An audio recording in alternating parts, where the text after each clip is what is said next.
जगनायक जयवंत, सिद्ध शुद्ध साधित सहज, स्वरस सुधारसदार, समय सार शिव सर्वगत, नमते हो सुखकार। जैनी वाणी विविध विधि, वर्णत विश्व प्रमाण, स्यात् पद मुद्रित अहित हर, करऊं सकल कल्याण। मैं नमो नगन जैन जन, ज्ञान ध्यान धन लीन, मैन मान बिन दान धन, ऐनहीन तनशीन। यह विधि मंगल करन ते, सब विधि मंगल होत दंगल दूर सब, तम जाऊं बानु दो। गुणस्थान विवेचन, अध्याय दूसरा, पेज नंबर 30, प्रश्न नंबर 4।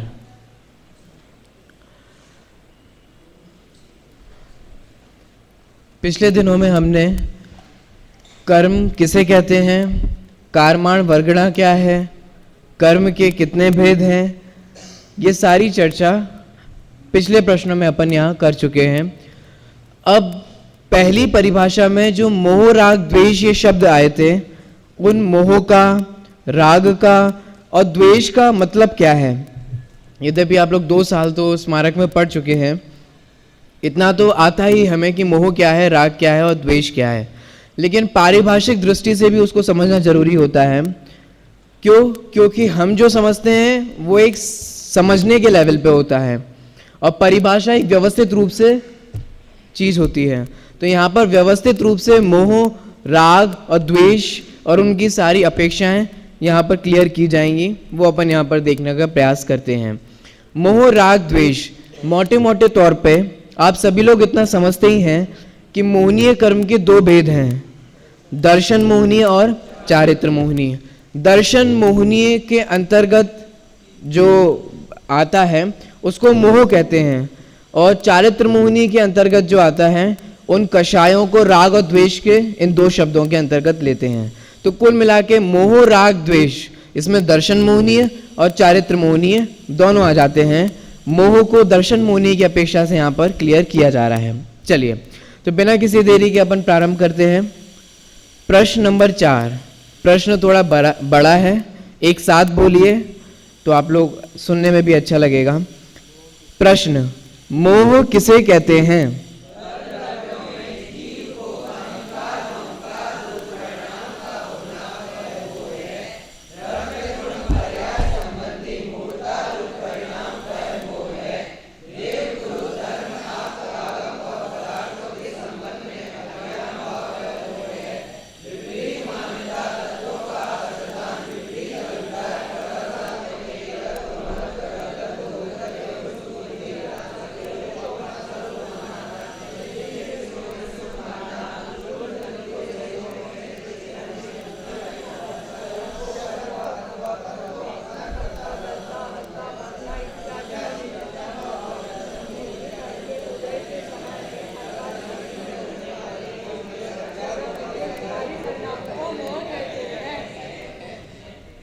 आपको पता है कुछ लोग जानबूझ के कर रहे थे, कुछ लोग पढ़ नहीं रहे थे।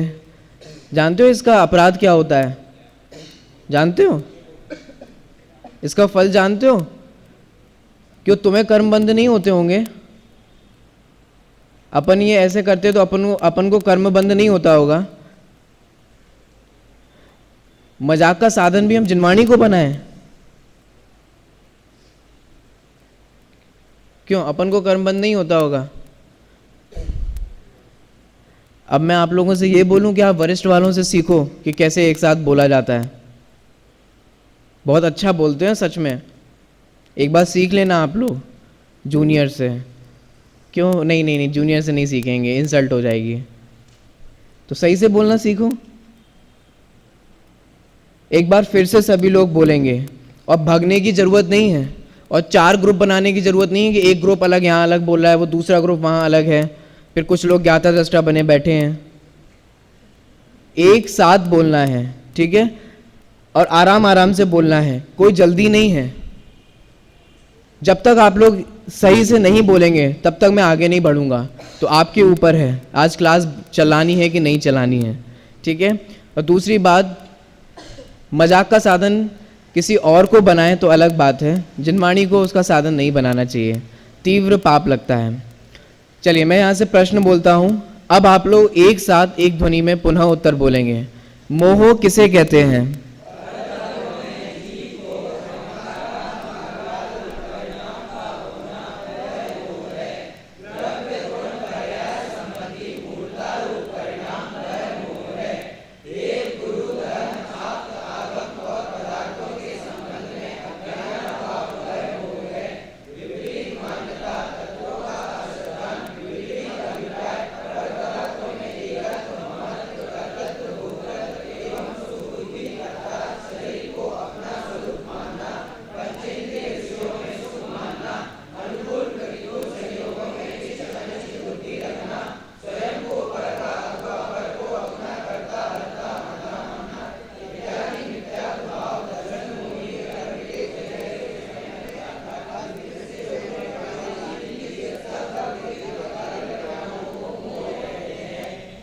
चलिए इसको अपन समझने का भी यहाँ पर प्रयास करते हैं, जो कि बड़ी परिभाषा थी, विविध अपेक्षाओं से भी इसमें सब कुछ क्लियर किया गया है। तो अपन देखते हैं कि यहाँ भाव क्या है। शब्दों से तो आप लोग परिचित हैं ही, इसमें ऐसा भी कोई नया शब्द आप लोगों को अभी तक परिभाषा में नहीं आया होगा जिसका आपने नहीं सुना होगा, जो शब्द नहीं सुना हो। लेकिन थोड़ा भाववासन की दृष्टि से मैं एक एक शब्द का थोड़ा थोड़ा अर्थ बताऊंगा, शब्दार्थ नहीं करूंगा, ध्यान देना, सिर्फ भावार्थ करूंगा, भाव की दृष्टि से पकड़ने का प्रयास करना। देखिए पहली परिभाषा, पर द्रव्यों में जीव के अहंकार ममकार रूप परिणाम का होना वह मोह है। 2 बातें यहां पर ली, अहंकार और ममकार। किसमें होना? देखो अहंकार और ममकार का होना मोह नहीं है, वो अहंकार और ममकार कहां हो रहा है ये डिपेंड करता है। एकत्व ममत्व कर्तृत्व भोक्तृत्वादि मोह नहीं है, वो एकत्व ममत्व कर्तृत्व भोक्तृत्व कहां हो रहा है, इससे मोह और निर्मोहीपना होता है। देखो यदि स्वद्रव्य में एकत्व है, स्वद्रव्य में ममत्व है, स्वद्रव्य में ही कर्तृत्व और भोक्तृत्व है, तो ये सम्यक दर्शन, सम्यक्त्व की निशानी है, ये ठीक है। और अगर पर द्रव्यों में एकत्व ममत्व कर्तृत्व और भोक्तृत्व है, ये गलत है। अब क्यों गलत है, क्या है, ये धीरे धीरे अपन इसमें समझेंगे। सबसे पहले तो यहाँ ये लिया कि पर द्रव्य में अहंकार और ममकार। अहंकार शब्द के आप 2 अर्थ कर सकते हैं, एक तो अहम करोति इति अहंकारा, मैं करता हूं, ये मैंने किया, इस प्रकार का जो परिणाम होता है, इस प्रकार की जो परिणाम अर्थात मान्यता यहाँ लेना, क्योंकि दर्शन मोह की अपेक्षा से लिया गया है। इस प्रकार की हम सभी लोगों की जो मान्यता बन चुकी है, मैंने ये किया, मैं ये करता हूं, मैंने अच्छा कर दिया, मैंने बुरा कर दिया, मुझे ये करना चाहिए, तुम्हें ये करना चाहिए, अब मैं आगे से ये करूंगा, अब तुम मत ये करना। 24 घंटे यही तो लैंग्वेज अपन एक दूसरे से बोलते हैं। मैं यहां चला गया, मैंने ये कर दिया, तुमने ऐसा कर दिया, अब आगे से नहीं करेंगे, अब ठीक हो गया। 24 घंटे ये जो करने की लैंग्वेज बोलना एक अलग बात है, लेकिन लैंग्वेज बोलते बोलते हमारी मान्यता पे वो गहर कर गई। तो हमें हर चीज मैंने किया, मैंने किया, मैंने किया, तुमने किया, मेरे से हो गया, गलती हो गई, अच्छा हो गया, फिर इसमें बहुत बहुत बहुत बहुत उत्तर अपने फीलिंग्स चलती रहती हैं। एक तो पहला अहंकार का मतलब मैंने किया, और दूसरा अहंकार का मतलब अहम अर्थात ये मेरा है, ये मैं हूं। अहम अर्थात ये मैं हूं। पर द्रव्य में ऐसा भाव होना कि ये मैं हूं। देखो एक बात कहें, आप लोग जब ये सब बातें सुनते होंगे तो ऐसा लगता होगा कौन होता है जो परद्रव्य में कहता है कि मैं हूं? कहते हैं अपन परद्रव्य में मैं हूं, कहते हैं अपन कि ये मैं हूं। आप कहेंगे कि अधिक से अधिक जाओगे तो आपकी बुद्धि शरीर तक जाएगी कि हाँ शरीर है, शरीर परद्रव्य है, उस शरीर को मैं अपना कहता हूं। लेकिन इसके अलावा और कोई परद्रव्य है जिनको अपन अपना कहते हैं? अपना कहते हैं तो ठीक है, मैं हूं ऐसा कहते हैं कहीं? देखो, ये माइक मेरा है ऐसा तो कहते हैं, ये माइक मैं हूं ऐसा कोई कहता है? अब समझ में आ रहा है मैं क्या कहना चाह रहा हूं? ये घड़ी मेरी है ऐसा तो कहते हैं, ऐसा तो व्यवहार होता है, लेकिन घड़ी ही मैं हूं ऐसा कौन कहता है भाई? कौन मानता है ऐसा? कोई मानता है? अपन मानते हैं? मानते हैं। नहीं नहीं, आप झूठ बोल रहे हैं, नहीं मानते। देखो मैं आपको सिद्ध करके बताता हूं कैसे। आराम से सुनना। ये घड़ी को हम मैं ही मानते हैं। जैसे मैं भी घड़ी खरीद के लाया और बांध ली। अब मैं जाऊंगा तो मेरा मूल फोकस होगा कि लोग इधर देखें, तो थोड़ा ऐसे दिखाऊंगा, थोड़ा बार बार ऐसे ऐसे, फिर थोड़ा ऐसे ऐसे, फिर ऐसे तुम्हारे गाल तक लेके आऊँगा, फिर तुम देखो कि सामने कुछ है। तो ऐसे मतलब ये तो मैं बता रहा हूँ। फिर थोड़ा अपन दिखाएंगे, लोग देखें, ऐसा देखें, तो बार बार लोगों की नज़र पड़े। फिर क्या होता है, ऐसे हर चीज़ पे लगाना, टी शर्ट पहनी हो, नए कपड़े पहने हो, फिर जब कोई तारीफ करता है घड़ी अच्छी लग रही, देखो अगर कोई तारीफ करता है कि घड़ी अच्छी लग रही तो हमें बहुत संतुष्टि होती है, तो हमें लग रहा है कि हाँ हमारे पैसे सही जगह लगे हैं। लेकिन अगर हम कोई नई घड़ी लेकर आए, नई चीज़ लेके आए, नया मोबाइल लेकर आए और दो तीन लोग बोले नहीं कि मोबाइल तो बढ़िया लग रहा है, तब तो आत्मग्लानि जैसा होता है कि हे भगवान क्या ले लिया मैंने, लगता है ठीक प्रोडक्ट नहीं लिया। अब देखो होता क्या है, मैं मूल मुद्दे पे आता हूँ।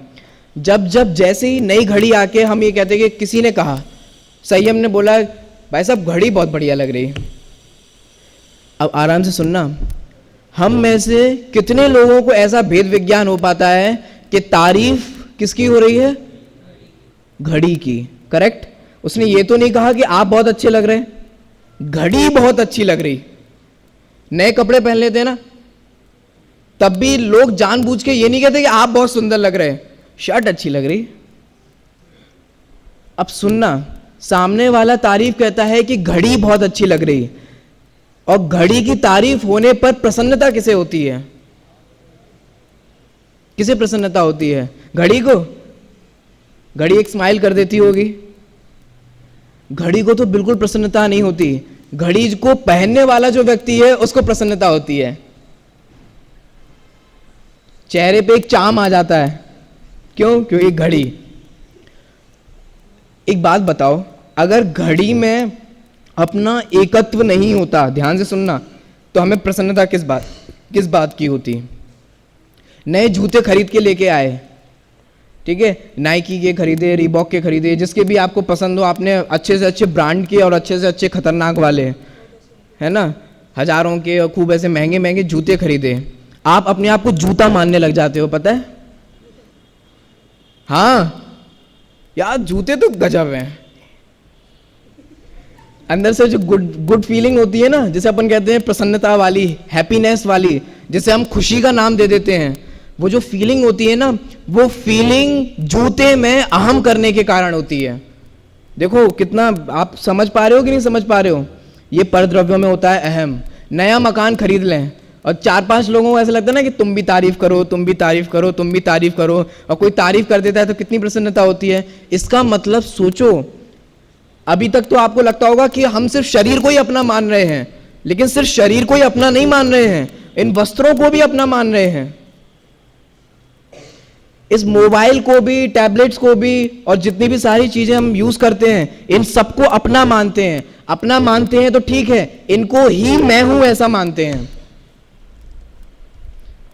क्लियर हो रहा है ना? इसीलिए ये मत समझना कि सिर्फ शरीर में ही हम अहम करते हैं कि ये मैं हूं। नया फोन खरीदा हो और नया फोन खरीदते खरीदते ही हाथ से गिर जाए, कैसे सीने पे स्क्रैच आ जाता है, आता है कि नहीं? फोन में स्क्रैच आए ना आए, पूरा दिन आपका कैसा जाता है? क्यों? आपको भेद विज्ञान हुआ कि आप मोबाइल नहीं हो? नहीं, आपने अपनी मान्यता उस मोबाइल में ही, और जब जब मोबाइल की तारीफ तो आपको प्रसन्नता। जब मोबाइल बेकार, इतने अच्छा तो 20,000 में वो कंपनी का आ रहा था, तुम तो ठग गया है, तो आपको बुरा लगता है। उस मोबाइल कवर में स्क्रैच आता है तो आपको लगता है आप में स्क्रैच आ रहा है। तो ये सारी जो चीजें हो रही हैं, इसका मतलब हमने उस मोबाइल में अपना एकत्व स्थापित कर लिया है। अब समझ में आ रहा है? इसका मतलब सिर्फ शरीर में ही हमारा एकत्व नहीं होता, ये मैं हूं, ऐसा बहुत सारे पर पदार्थों में अपना एकत्व होता है। ठीक है, देखो अहंकार, अहंकार के मैंने दो अर्थ किए, पहला ये मैं करता हूं, दूसरा कि ये मैं हूं।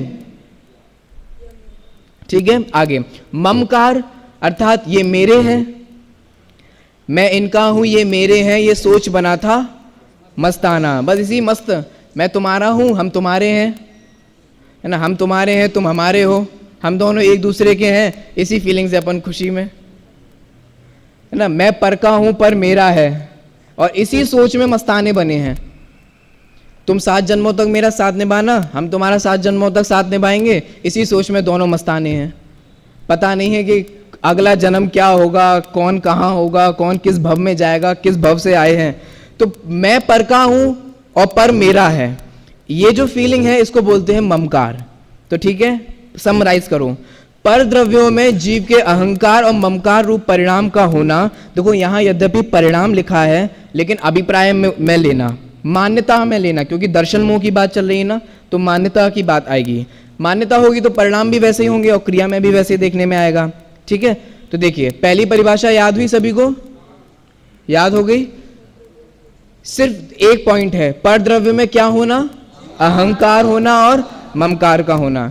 अगर आप लोगों को इसके मजे लेने हों, मौज करनी हो, तो कल आप पूरे दिन भर मौज कर सकते हो। मैं आप लोगों को एक होमवर्क देता हूं, आप लोगों को ये सोच के लाना है, सोचना, संगी पंचेंद्रिय है ना अपन, तो सोचना कि कौन कौन से वे परद्रव्य हैं जिनमें हम अहंकार और ममकार करते हैं। तब आपका दिमाग खुलेगा, तब आपको पता चलेगा। देखो अभी तो हमें लगता ही नहीं था कि हम इसमें भी एकत्व बुद्धि करते हैं, क्योंकि सोचा ही नहीं था।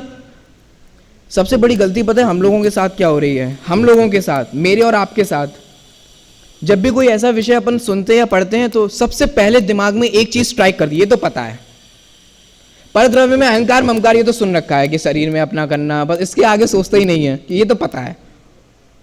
इसीलिए जो पता है उसमें साइड में रखिए, बहुत सारी चीजें हैं जो हमें नहीं पता है। ठीक है, तो होमवर्क समझ में आया? अगर आपको आनंद लेना हो इस परिभाषा के, तो आपको समझ में आएगा कितनी सारी चीजें हैं। चलिए आगे बढ़ते हैं। पहली परिभाषा हो गई, अब दूसरी परिभाषा को देखते हैं। द्रव्य गुण पर्याय संबंधी मूर्ता रूप परिणाम वह मोह है। तो ये भी बहुत इजीली याद हो जाने वाली परिभाषा है, समझते तो सब हो इसमें। आप द्रव्य भी समझते हो, गुण किसे कहते हैं वो भी समझते हो, पर्याय क्या है वो भी समझते हो, मूर्ता क्या है वो भी समझते हो, लेकिन भाव वासन के लेवल पे थोड़ा कचास रह जाती है, उसको थोड़ा देखते हैं। देखो द्रव्य गुण पर्याय संबंधी मूर्ता, मूर्ता का मतलब होता है अज्ञानता। जैसे आप लोगों ने ना मूढ़ है, अज्ञानी है, तो मूर्ता मतलब अज्ञानता। द्रव्य गुण पर्याय संबंधी अज्ञानता है।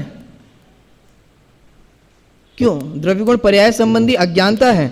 अभी मैं आप लोगों से पूछूं, द्रव्य की परिभाषा सुनाओ, नहीं आती आप में से किसी को? आप में से कोई भी ऐसा नहीं होगा जिसे द्रव्य, जो ऐसा हो जिसे द्रव्य की परिभाषा नहीं आती हो। आती है ना सभी को? याद की है ना? गुण की परिभाषा आती है, पर्याय की परिभाषा आती है, तो इसका मतलब हम लोगों को द्रव्य गुण पर्याय संबंधी मूर्ता नहीं होगी। हाँ हाँ, किसी किसी को मन में तो लग रहा होगा हाँ बात तो सही है, नहीं होगी, क्योंकि द्रव्य की भी परिभाषा आती है, गुण की भी। देखो परिभाषा का मतलब, आराम से सुनना, परिभाषा याद करने का मतलब ये थोड़ी ना होता है कि हमें उस संबंधी अज्ञानता मिट जाए। परिभाषा लर्न कर लेना ये नहीं दर्शाता कि हमारी उस संबंधी मूर्ता चली गई। आदरणीय शांति जी भाई साहब कई बार अपने प्रोफेशन में एक उदाहरण देते हैं चिड़िया का। अभी भी कुछ दिनों पहले, मतलब 1-2 हफ्ते पहले वो आया था कि वो एक चिड़िया होती है, उसको बोला गया था कि तुम मनुष्यों के चक्कर में मत फंसना, ये आएंगे दाना डालेंगे। अब तो याद आ गया होगा ना सब कुछ, तो वो पूरी याद कर लेती है पूरी बोलती है, समझ लेता है, तोता हो चिड़िया हो जो भी हो। लेकिन एक बात बताओ, उसको याद करने से क्या वो उसको फंसने से बच जाएगी? इसका मतलब याद करना, रट लेने से मतलब नहीं है कि उसकी उस संबंधी मूर्ता मिट जाती है। अब देखो, अब क्या मतलब है, द्रव्य गुण पर्याय संबंधी मूर्ता क्या है? हमें यही नहीं पता है कि 6 द्रव्य होते हैं इस विश्व में, नहीं ये तो पता है, लेकिन 6 द्रव्य अपना अपना काम कर रहे हैं, ये भी सुन रखा है। मानते कौन है? मानते हैं? शरीर अपना काम कर रहा है, मुझे इसका काम नहीं करना है, ये मानते हैं? धर्म अधर्म आकाश काल ये सब अपना अपना काम कर रहे हैं, ये मानते हैं? जीव अपना काम हर समय ज्ञाता दृष्टा जानने देखने का काम कर रहा है, ये मानते हैं? जानते तो हैं शास्त्रों के आधार से, लेकिन मानते हैं? भाई साहब क्या बताऊं, ये क्लास में नहीं आ रहा था आज। निखिल कहाँ है? निखिल, वो सचिन ना आज क्लास में नहीं आ रहा था, मैं इसको जबरदस्ती लेके आया। कौन लेकर आया? मैं। तो भाई साहब आप लेकर आए, तो धर्म द्रव्य ने क्या किया? हमने तो शास्त्रों में यह पढ़ा है कि गति में निमित्त बनता है धर्म द्रव्य। निखिल तो अपनी क्रिया, सचिन तो अपनी स्वयं की उपादानगत क्रियावती शक्ति के कारण आया, निमित्त बना धर्म द्रव्य। तुमने तो सिर्फ उससे 2-4 शब्द बोले थे कि चलो भाई क्लास में चलो, 2 दिन खींचातानी भी कर ली होगी, और उतने से में ही अपन कर्ता बन गए। अरे भाई साहब, ये तो क्लास के बीच में भग रहा था, इसको मैंने रोक रखा।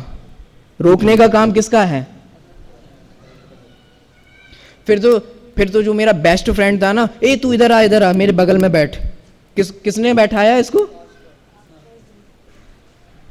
ये जो अपन 24 घंटे में फीलिंग करते हैं, मैंने इसको परिणमन करा दिया, मैं इसको ले गया, इसने मुझे रोक रखा था।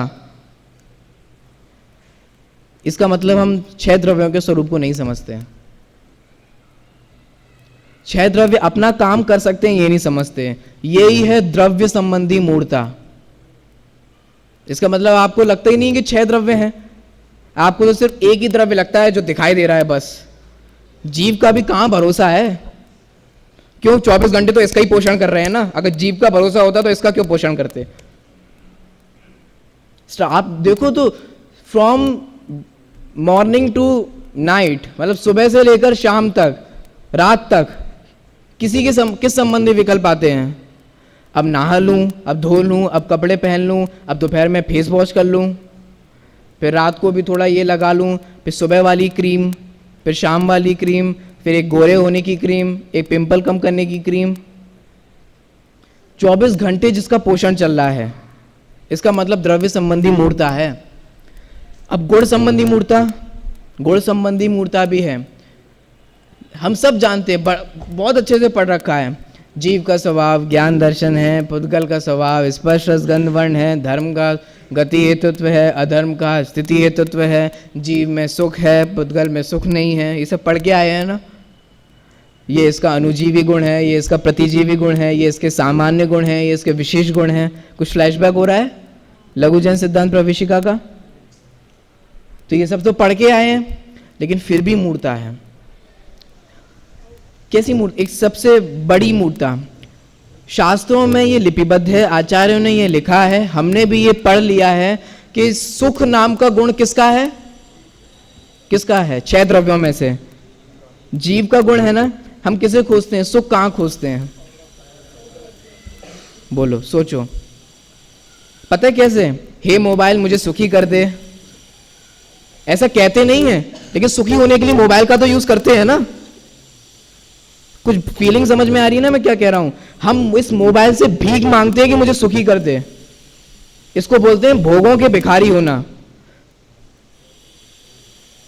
ए यार, थोड़ी देर के लिए हॉटस्पॉट चालू कर दे प्लीज, मेरा 1 GB तो उड़ गया। नहीं मांगते, फिर वो कहता है मैं नहीं दूंगा। फिर आपको फिर पुराना एहसान याद दिलाना पड़ता है कि एक बार याद करो, एक बार की बात है। देखो, सुखी होने के लिए हमारी जिनवाणी में तो क्लियरली ये लिखा है कि सुख नाम का गुण पुद्गल में है ही नहीं, लेकिन जब जब हम सुखी होना चाहते हैं तब तब पुद्गल का आश्रय लेते हैं। पंखा बंद हो जाए तो कैसे दुखी हो जाएंगे? अब पंखा क्यों चालू रखा है?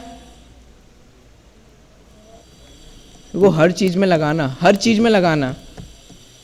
इसका मतलब यह है पर द्रव्यों में सुख नहीं है, भोजन आदि में सुख नहीं है, टीवी आदि में सुख नहीं है, क्योंकि सुख नाम का गुण पुद्गल में नहीं है।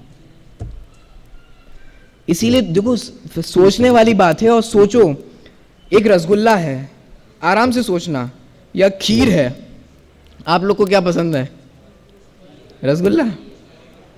हाँ, खीर तो इस मार्ग में मिलती रहती है ना, इसलिए देखो रसगुल्ला आपको पसंद है, काला वाला कि वाइट वाला? वाइट वाला। अच्छा ठीक है, आपकी मुझे पसंद नापसंद सब समझ में आती जा रही है। देखो वापस आओ, वाइट वाला रसगुल्ला है, सोचो तो उस रसगुल्ले में कितना सुख है। ऐसे पकड़ के अपन खड़ा कर लें, इसमें कितना सुख है बोलो? उस रसगुल्ले में सुख है? वो रसगुल्ला कितना सुखी है ये बताओ? अब आराम से सुनना, उस रसगुल्ले को हमने प्लेट पे रखा तो प्लेट कितनी सुखी हो गई? बिल्कुल भी नहीं। अच्छा, चांदी की प्लेट में रखा तो भी नहीं। ऐसे ही अब आराम से सुनना, वो रसगुल्ला जब जीभ पे रखा तो जीभ कितनी सुखी हो गई? जीभ सुखी हो गई। कुछ लोगों को तो स्वाद भी आ रहा है शायद। क्यों चेतन, स्वाद आया क्या?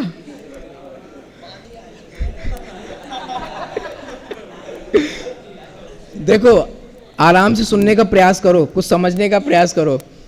इसका मतलब उस रसगुल्ले में अगर सुख होता तो वो प्लेट भी सुखी होती, वो टेबल भी सुखी होती, जिसमें से वो बना वो भी सुखी होता, और रसगुल्ला स्वयं सुख का कंद होता। लेकिन ऐसा तो कुछ भी नहीं है।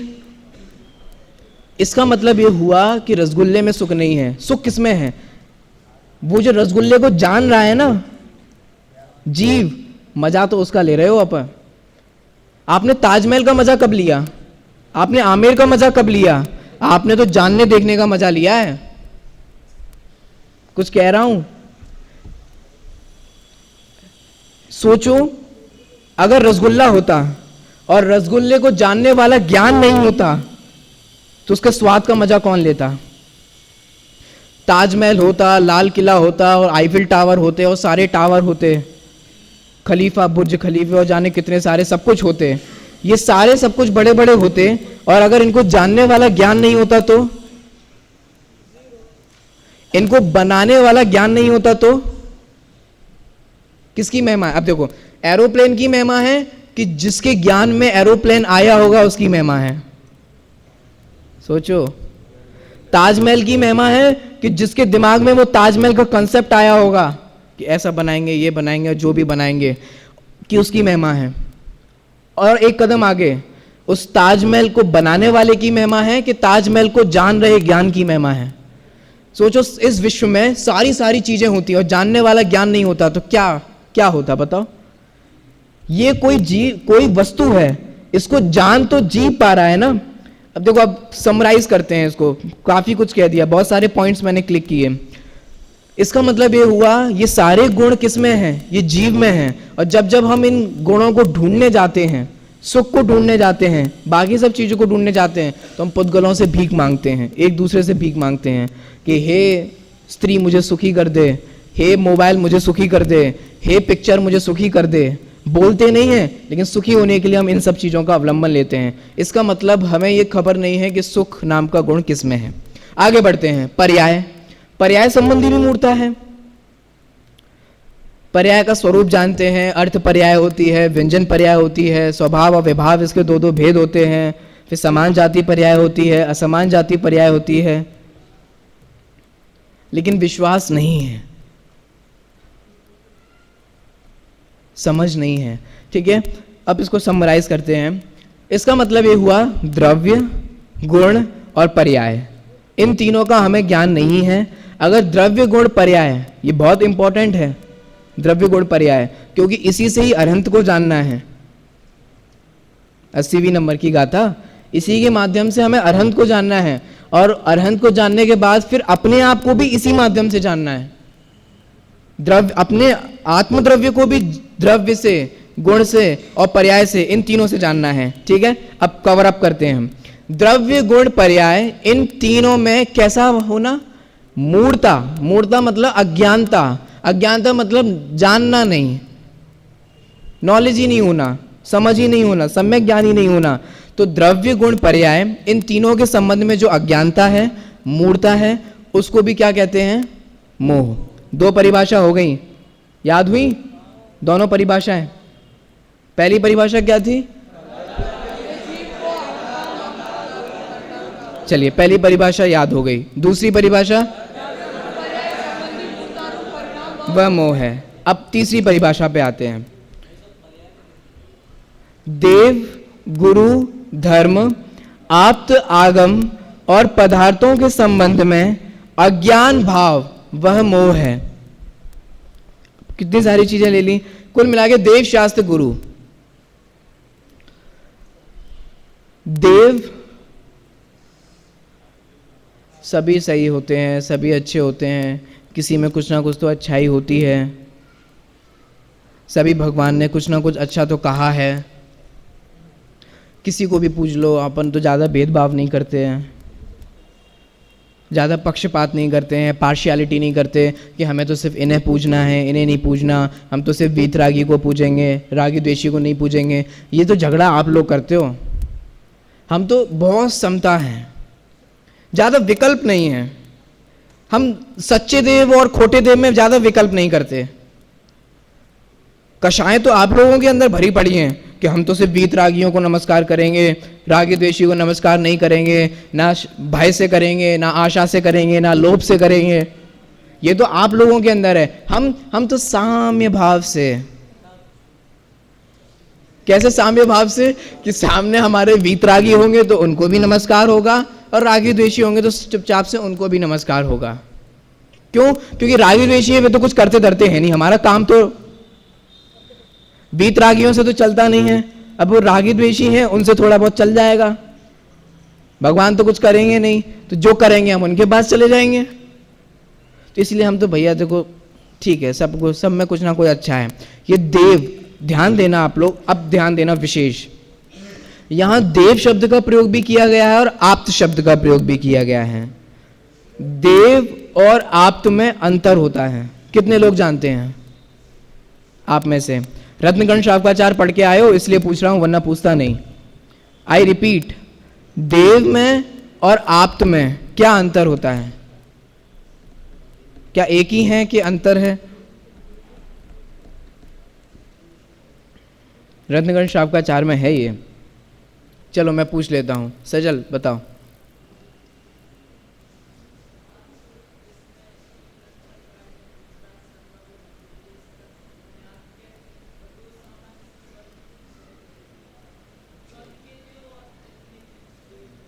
नहीं, यहां वीतरागी देवी लेना है। हाँ, समझ तो गए, लेकिन आपने और कोई अच्छे से शब्द देगा? आयुष बोलो।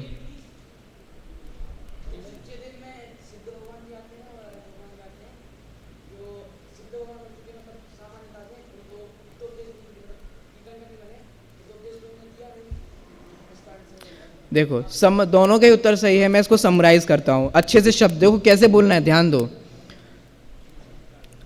जो आप्त होते हैं, आप्त का लक्षण आप लोगों ने पढ़ा है? नहीं पूछना है मुझे, याद होगा इसलिए नहीं पूछ रहा हूं। आप्त किसे कहते हैं? जो वीतरागी हो, सर्वज्ञ हो और हितोपदेशी हो। नान्यथा आप्तता भवेत, इसके अलावा कोई आप्त नहीं होते। स्पष्ट शब्दों में लिखा है ना। इसका मतलब जिसमें वीतरागी हो, सर्वज्ञ हो और हितोपदेशी, शब्दों में मत उलझो, मतलब वही है। जो वीतरागी, सर्वज्ञ और हितोपदेशी हो उन्हें कहते हैं आप्त, और जो वीतरागी और सर्वज्ञ हो उन्हें कहते हैं देव। ये सिंपल शॉर्टकट। आयुष समझ में आया? जिनमें 3 क्वालिटीज हो वे आप्त, जिनमें 2 क्वालिटीज हो वे देव। देखो, क्योंकि आप 13वें गुणस्थान में भी अब ये स्वरूप समझ लेंगे। जरूरी नहीं है कि हर केवली का उपदेश हो। मुख केवली भी होते हैं, अंतःकृत केवली भी होते हैं, उपसर्ग केवली भी होते हैं, और ये तीर्थंकर केवली भी होते हैं जिनका उपदेश करता है। तो जो वीतरागी होते हैं, सर्वज्ञ होते हैं और उपदेश होते हैं, हितोपदेशी होते हैं, उन्हें कहते हैं आप्त। और जो वीतरागी होते हैं और सर्वज्ञ होते हैं उन्हें कहते हैं देव। आप्त में तो अरहंत परमेष्ठी आएंगे और देव में अरहंत और सिद्ध दोनों आ जाएंगे। ठीक है, अब देखिए देव संबंधी मूर्ता, गुरु संबंधी। गुरु संबंधी क्या मूर्ता है? अपने से तो अच्छे हैं, तुमसे तो अच्छे हैं, मेरे से तो अच्छे हैं, उनसे तो अच्छे हैं। ये कुछ समझ में आ रहा है क्या कह रहा हूं? देखो, पहले तो अपन से तो अच्छे हैं, तुमसे तो अच्छे हैं, मेरे से तो अच्छे हैं, फिर उन वाले से तो अच्छे हैं। ये कोई गुरु का लक्षण है? कहां पढ़ा है? आप लोग शास्त्र पढ़े हो ना अभी तक? एक भी शास्त्र में कहां लिखा है कि ये इनसे अच्छे हैं, ये गुरु का लक्षण है? कहीं पढ़ा एक भी बार? और आज आप जहां भी गुरु का स्वरूप अगर किसी से भी पूछो जो अपने आप को गुरु भक्त मानते हैं, और हम लोगों को बोलते हैं कि तुम लोग गुरु भक्त नहीं हो, उनसे पूछो कि गुरु का लक्षण क्या है? हमसे अच्छे हैं, ये गुरु का लक्षण है। बोलो, रत्नगण शावकाचार्य में ये लिखा? किसी भी आचार्य ने ये लक्षण लिखा? फिर इतना तो अच्छा काम कर रहे हैं, इतने सारे ये खुलवा दिए, आश्रम खुलवा दिए, वृद्धाश्रम खुलवा दिया, विधवा आश्रम खुलवा दिया, ये निकलवा दिया, गायों की रक्षा कर रहे हैं, पशुओं की रक्षा कर रहे हैं, इतना अच्छा काम कर रहे हैं, ये गुरु का लक्षण है? पंचम काल में हैं, जैसे भी हैं, सबकी लाज तो रख रहे हैं, बने तो हैं, ये गुरु का लक्षण है? इसीलिए देखो समझना पड़ेगा। अगर नहीं समझेंगे तो गुरु संबंधी अज्ञान भाव, गुरु का ही लक्षण नहीं पता कि हमें क्या होता है, गुरु किसे कहते हैं, तो इसका मतलब ये समझना बहुत जरूरी है। और हमेशा एक बात आप लोग ध्यान रखना, आपके पास हमेशा दो ऑप्शन आएंगे, या तो आप उन व्यक्तियों को मान लो कि हमसे तो अच्छे हैं, या आप शास्त्र को मानो। जिनवाणी में किसी भी आचार्य ने यह नहीं लिखा कि हे पंचाम काल के जीवों, जैसे भी हो तुम तो मान लेना क्योंकि तुमसे अच्छे होंगे। ये किस शास्त्र में लिखा है? ये हमारे ज्ञानी आचार्यों की बातें नहीं हैं, ये समाज की बातें हैं, लोगों की बातें हैं जो शास्त्र के संबंध में एक अक्षर नहीं जानते। तो आपके पास हमेशा दो चॉइसेस होंगी। पहली क्लियर कर देता हूं, धीरे धीरे आप समाज में जाओगे ना तो ये सारे काम में आएगा। दो चॉइसेस होंगी आपके पास। आप तो उनसे ये कहना, भैया आप ही मुझे बताओ कि मैं आपकी बात मानूं कि आचार्यों की बात मानूं, कि शास्त्र की बात मानूं। आप बड़े हो कि आचार्य बड़े हैं? मैं तो उसी हिसाब से निर्णय करूंगा ना। तो इसीलिए गुरु संबंधी, गुरु किसे कहते हैं, उनका लक्षण क्या है, उनका स्वरूप क्या है, यह भली भांति पता होना चाहिए। अब आगे बढ़ते हैं। धर्म, वैदिकों में भी अच्छा ये कहा गया है, बौद्ध भी ने ये वाली बात उन्होंने बहुत अच्छी कही है, उस धर्म में ये बात बहुत अच्छी कही गई है। हर धर्म में कुछ ना कुछ तो अच्छा कहा गया है, हर धर्म में कुछ ना कुछ तो अच्छाइयाँ हैं। गुण ग्रहण का भाव रहे, ये किधर लगाना है और किधर नहीं लगाना है ये समझना। ये नहीं कि मुनिराज में आप लगा रहे हो चलो जितने गुण अच्छे हैं उसका भाव रहे, दृष्टि ना दोषों पर जावे, उधर लगाने के लिए नहीं है ये। चलो इतनी तो अच्छाइयाँ हैं, 28 में से 5 तो कर रहे हैं, बाकी के नहीं कर रहे, चलो हम तो गुण पे दृष्टि रखेंगे, दोषों पे दृष्टि नहीं रखेंगे। देव, गुरु, धर्म, धर्म का क्या स्वरूप है, धर्म किसे कहते हैं, ये समझना भी जरूरी है। आगे आप्त, हम लोग को न्याय पढ़ते हैं ना, हर एक धर्म का ठेकेदार अपने अपने धर्म के ठेकेदार को कहता है कि हमारे भगवान आप्त हैं, आपके ही अरहंत। देखो आपको क्या लगता है कि सिर्फ भगवान महावीर ही वीतराग, सर्वज्ञ और हितोपदेशी हैं?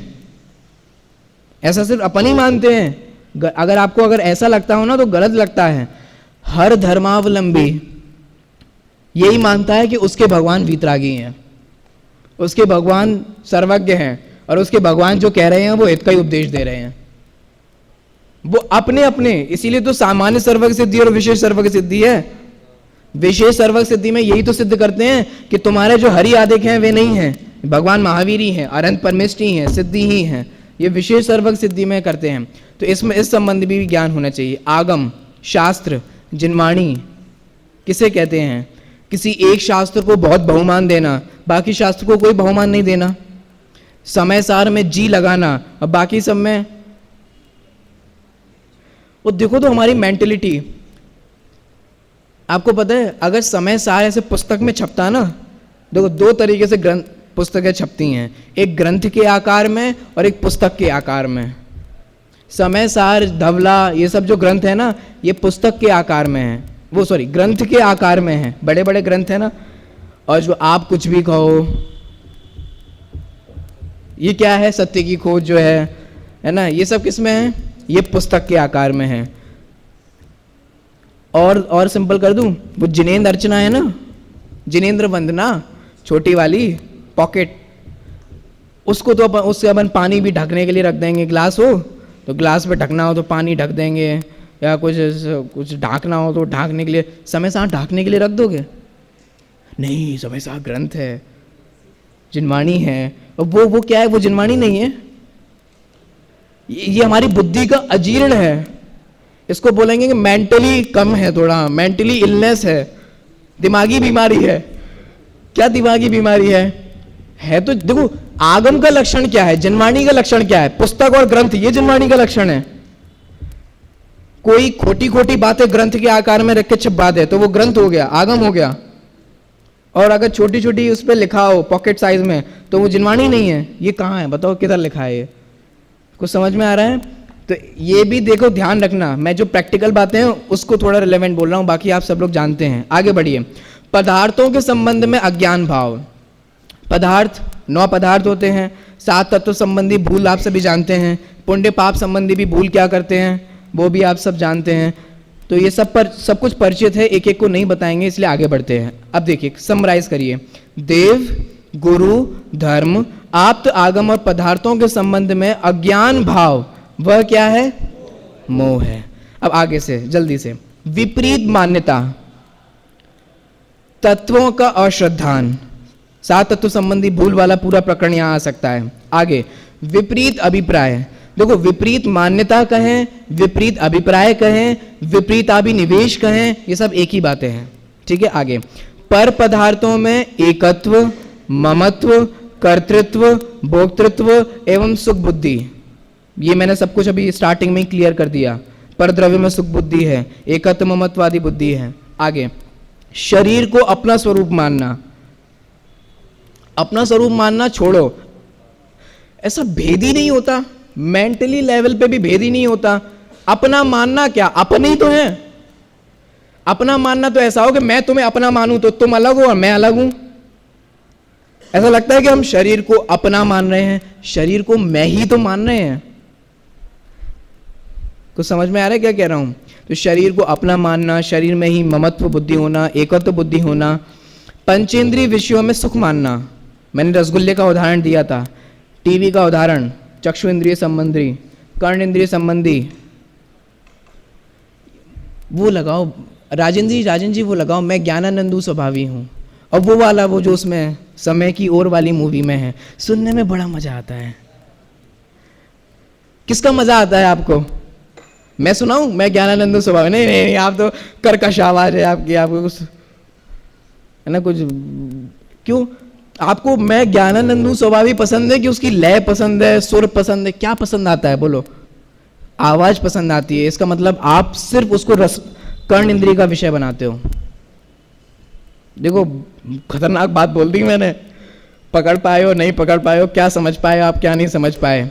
हमें तो वो धुन पसंद आती है, वो आवाज पसंद आती है, उसका तत्व पसंद आता है कि उसमें क्या है।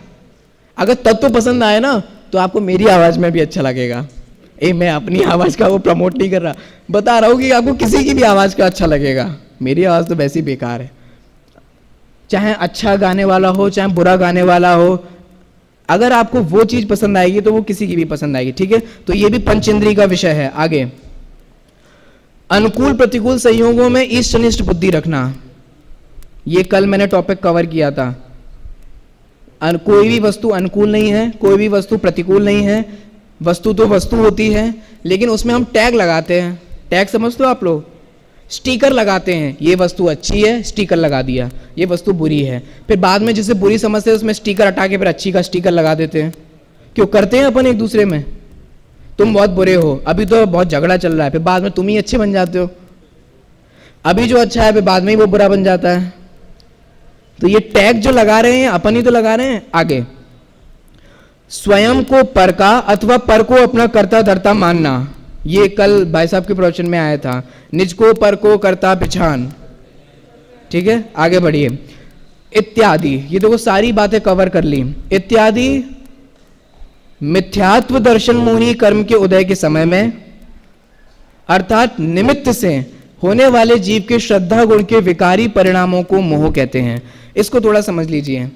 दर्शन मोहनीय कर्म के उदय से, क्योंकि कर्णान योग है ना, तो कर्णान योग में कहा गया कि दर्शन मोहनीय कर्म का उदय, जब भी ये कहा जाए तब अर्थात लगा लेना, इसके उदय से अर्थात निमित्त से। मिथ्यात्व के उदय से मिथ्या दर्शन हो रहा है, अर्थात मिथ्यात्व कर्म के उदय के, क्रोध कषाय के उदय से क्रोध आया, अर्थात क्रोध कषाय के उदय के, कुछ समझ में आ रहा है? अब ध्यान रखना, मेरी क्लास का एक फंडा, जब मैं अभी क्लास में बोलूं ना अर्थात, तो समझ जाना निमित्त से, और आप अपने आप लगाना, इस कर्म के उदय से ऐसा हुआ, इस कर्म के उदय से ऐसा हुआ, तो तुरंत लगा लेना अर्थात निमित्त से। तो मिथ्यात्व दर्शन मोहनी कर्म के उदय के निमित्त से किसमें हुआ? देखो ध्यान रखना, मिथ्यात्व का उदय होता है तो मिथ्या दृष्टि जीव होता है, कर्म नहीं। कुछ क्लियर हुआ?